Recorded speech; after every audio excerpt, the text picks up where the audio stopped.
Introduction लिखना सीखेंगे thesis का। आपका बीएड का थीसिस है और उसके लिए हमने सबने डिफरेंट टॉपिक्स लिए, आप में से कुछ लोग ग्रुप और कुछ इंडिविजुअल काम कर रहे हैं ऐसे ही। अब इसके लिए इंट्रोडक्शन जो होता है वो आपका जो टॉपिक होता है उसको इंट्रोड्यूस करवाता है विद द रीडर, ठीक है। चैप्टर नंबर 1 की पहली हेडिंग इंट्रोडक्शन होती है। अच्छा, अगर हम चैप्टर 1 की आउटलाइन देखें तो मैं बता देती हूँ उसमें क्या क्या चीज़ें होती है जो हम फॉलो करते हैं। Number 1 introduction, number 2 statement of the problem, number 3 research objectives, number 4 research questions, या अगर क्वांटिटेटिव है तो हाइपोथेसिस, ठीक है। हम क्योंकि क्वालिटेटिव कर रहे हैं तो हमारे रिसर्च क्वेश्चंस होंगे। नंबर 4 हमारे आएगा सिग्निफिकेंस ऑफ द स्टडी, ठीक है। एंड नंबर 5 हमारे पास आएगा मेथोडोलॉजी का सेक्शन, ठीक है। अच्छा, अगर हम चाहें, अगर हम अपने थीसिस को बहुत स्ट्रेंथन करना चाहते हैं तो सिग्निफिकेंस के बाद हम रैशनल लिख सकते हैं कि इस स्टडी को करने के पीछे क्या रैशनल था, ठीक है। या थ्योरेटिकल और कंसेप्चुअल फ्रेमवर्क वो लिख सकते हैं। थ्योरेटिकल एंड कंसेप्चुअल फ्रेमवर्क में भी डिफरेंस होता है, हम उसको डिटेल में डिस्कस करेंगे। अच्छा, अब आ जाते हैं हम अपनी पहली हेडिंग की तरफ जो है इंट्रोडक्शन, ठीक है। इंट्रोडक्शन टर्म सुन के माइंड में क्या आता है? किसी भी चीज़ को इंट्रोड्यूस कराना, मुतारिफ कराना, ऐसे ही। इंट्रोडक्शन में लेट्स सपोज हम कर लेते हैं कि हमारे पास 4 पैराग्राफ है, जो 3 या 4 के ग्रुप से वो एक पैराग्राफ बांट लेंगे, और जो इंडिविजुअली कर रहे हैं वो क्या करेंगे, अपना कंप्लीटली खुद लिखेंगे, ठीक है। सबसे पहले लेट्स सपोज हम एक टॉपिक ले लेते हैं, जैसे आप लोग के डिफरेंट टॉपिक है, exploring impact of parental involvement on academic success of secondary school students in Lahore, ठीक हो गया। सपोज किया हमने, ये हमारा टॉपिक है, ठीक है। अब हमने पहले ही पैराग्राफ में डिफाइन करने हैं अपनी की टर्म्स। की टर्म हमारी यहाँ पे क्या है? Parental involvement, academic success, secondary school students, ऐसे ही। तो सबसे मेन चीज़ क्या है? पेरेंटल इन्वॉल्वमेंट है, जिसके ऊपर हमारी पूरी स्टडी बेस कर रही है, ऐसे ही है। या एग्जाम एंजाइटी है कुछ बच्चों की, इसी तरह की चीज़ें ना। तो अब इस तरह की चीज़ को लेट्स सपोज हमने अगर एक्सप्लोर करना है तो हम क्या करेंगे? सबसे पहले हम पेरेंटल इन्वॉल्वमेंट की किसी अच्छी इंटरनेशनल डिक्शनरी से देखकर डेफिनेशन उसे अपने अल्फाज में लिखते हैं, ठीक है। और साथ उसके रेफरेंस देंगे। हमने उस दिन फर्स्ट डे जब आए थे गूगल स्कॉलर से रेफरेंस निकालना सीखा था, ठीक है। और हमने उसमें ये भी सीखा था कि आर्टिकल कैसे डाउनलोड करना है। अच्छा, जब हमने इन टेक्स्ट रेफरेंस देना होता है, 2 तरह के रेफरेंस होते हैं, एक इन टेक्स्ट रेफरेंस होता है, एक रेफरेंस लिस्ट का रेफरेंस होता है। इन टेक्स्ट रेफरेंस जिसको रिसर्च साइटेशन भी कहते हैं, ठीक है, वो जब हम टेक्स्ट में देते हैं तो पूरा रेफरेंस कॉपी पेस्ट नहीं करते, उसमें सिर्फ हम क्या करते हैं? राउंड वाली ब्रैकेट ओपन करते हैं। लेट्स सपोज मैंने ग्रीनवुड डिक्शनरी ऑफ एजुकेशन से ली है एक चीज़ 2018 में, ठीक है। तो मैं लिखूंगी bracket open greenwood dictionary comma 2018, ठीक हो गया। वो 18 जो हम लिखेंगे 2018 लिखेंगे, वो उसके बाद ब्रैकेट क्लोज और फुल स्टॉप आ जाएगी। ये बताएगा कि हमारा वो पूरी डेफिनेशन भी कंप्लीट होगी, और किसने डेफिनेशन दी थी वो हमने एविडेंस भी दे दिया है, ठीक है। और रेफरेंस लिस्ट में एंड में वो पूरा रेफरेंस हम एज इट इज कॉपी कर देंगे जो हमने साइटेशन बटन से उठाया था एपी मैनुअल वाला, क्लियर। अच्छा, अब इसके बाद लेट्स सपोज हम बताते हैं पेरेंटल इन्वॉल्वमेंट को, उसके बाद हम बताते हैं कि एकेडमिक सक्सेस जो होती है उसके अंदर रोल होता है स्कूल का, पेरेंट्स का, लर्निंग एनवायरनमेंट का, उसको हम थोड़ा सा डिफाइन करेंगे। अच्छा, ये भी हम हवा में डिफाइन नहीं करेंगे, इसके साथ हम क्या करेंगे? एक रेफरेंस, एक या एक से ज़्यादा रेफरेंसेस अटैच करेंगे, ठीक हो गया। अच्छा, इसके साथ हमारा फर्स्ट पैराग्राफ कंप्लीट हो जाता है, जिसके अंदर हमने अपनी की टर्म्स को इंट्रोड्यूस किया, ठीक है।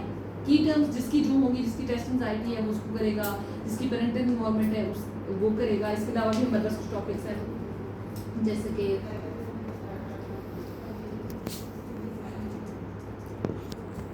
टीचर्स बिहेवियर्स और हायर एजुकेशन स्टूडेंट्स के ऊपर कैसे इम्पैक्ट करते हैं, ठीक है, तो उसको करेगा। इसी तरह से हमारे पास एक दो टॉपिक्स, ठीक हो गया।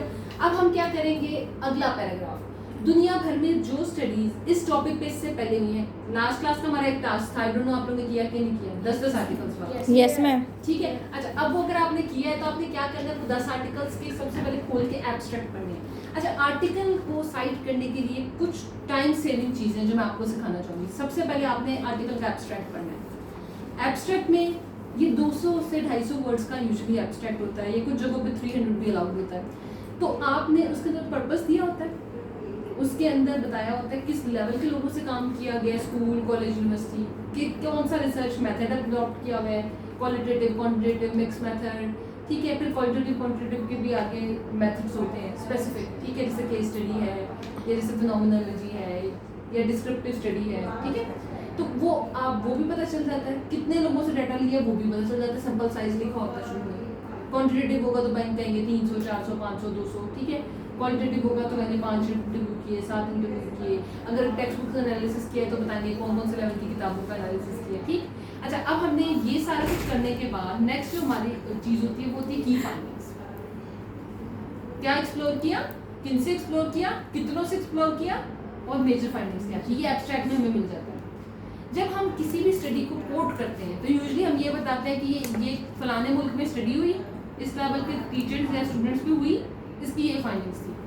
एक एब्स्ट्रैक्ट की आखिरी 2 लाइनें, और दूसरा अगर हम फाइंडिंग सेक्शन या कंक्लूजन सेक्शन पे जंप करते हैं तो वहाँ से हमें एग्जैक्ट मिल जाता है कि उस स्टडी की फाइंडिंग्स क्या थी। लेट्स सपोज हम पेरेंटल इन्वॉल्वमेंट की बात कर रहे हैं। हमने एक आर्टिकल इंडिया का 2022 का पढ़ा जिसके अंदर उन्होंने ये बताया कि रूरल एरियाज में भी जिन बच्चों के वालिदैन पढ़े लिखे थे वो अपने बच्चों की तालीम में इंटरेस्ट लेते थे, उनकी एकेडमिक सक्सेस का रेट जो था वो ज़्यादा था, या वो बच्चे अच्छा फील करते थे टूवर्ड्स लर्निंग क्योंकि उनके पेरेंट्स की इन्वॉल्वमेंट थी, या वो अच्छा वो बच्चों को पढ़ाते थे, या वो इंटरेस्ट लेते थे, या उनको सपोर्ट करते थे, ठीक है।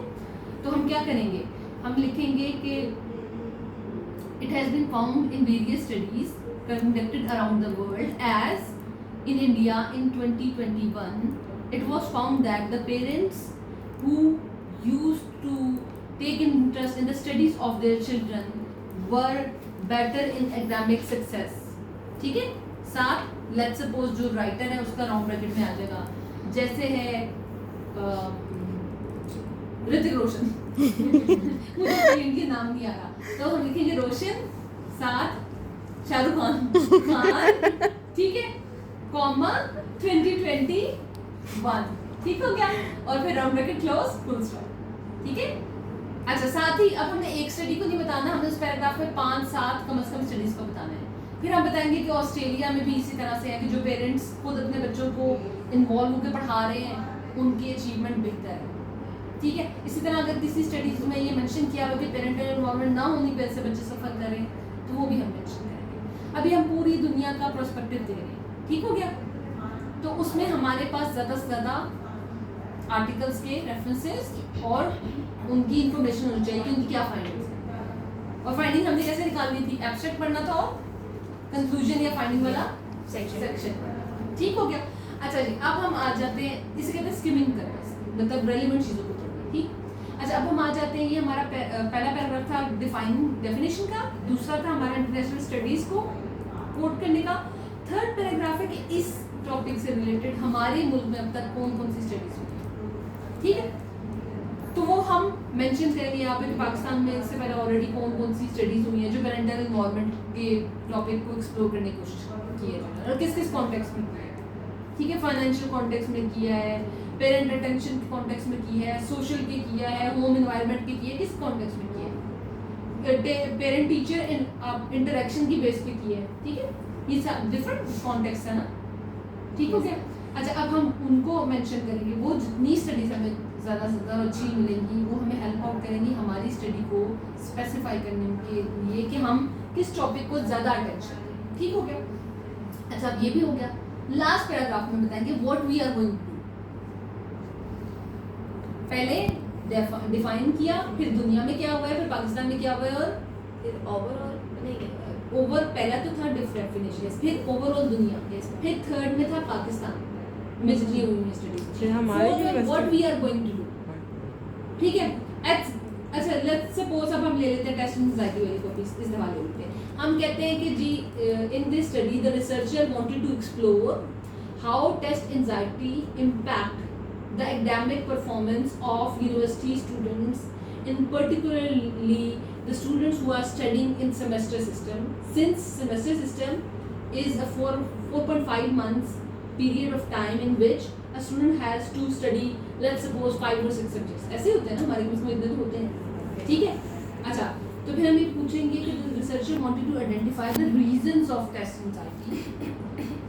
For this purpose the researcher will get data from university students who are studying at BS level in semester 4 and 6 supposedly, ठीक है। अच्छा, अब हमने इसके अंदर भी ऑलरेडी देखते हैं कि हम क्या एक्सप्लोर करना चाह रहे हैं। हमने फिर उसके अंदर बताना है कि हम ये एक्सप्लोर करना चाह रहे हैं कि क्या टेस्ट एंजाइटी की वजह टीचर है, लैक ऑफ टाइम है, ठीक है, पीयर प्रेशर है, या lack of interest in exams. हम इन सारी हम साथ बता देंगे कि हम इन चीज़ों को एक्सप्लोर करने की कोशिश करेंगे ताकि हम ये आइडेंटिफाई कर पाएँ टेस्ट एंजाइटी हो क्यों रही है।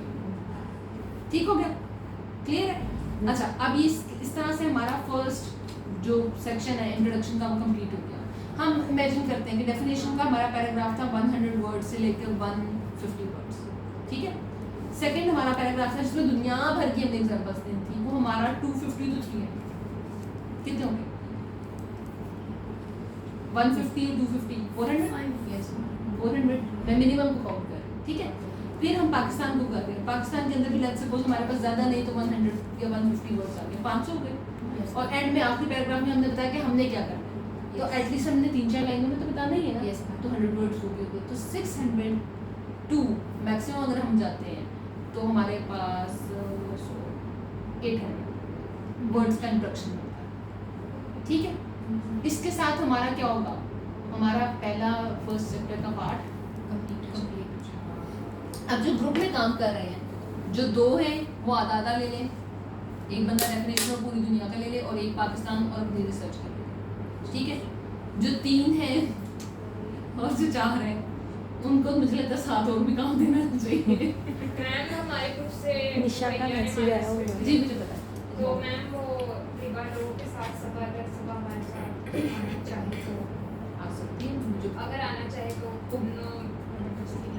अच्छा चलो इसको डिसाइड कर देते हैं, ठीक हो गया, क्लियर हो गई चीज़ें।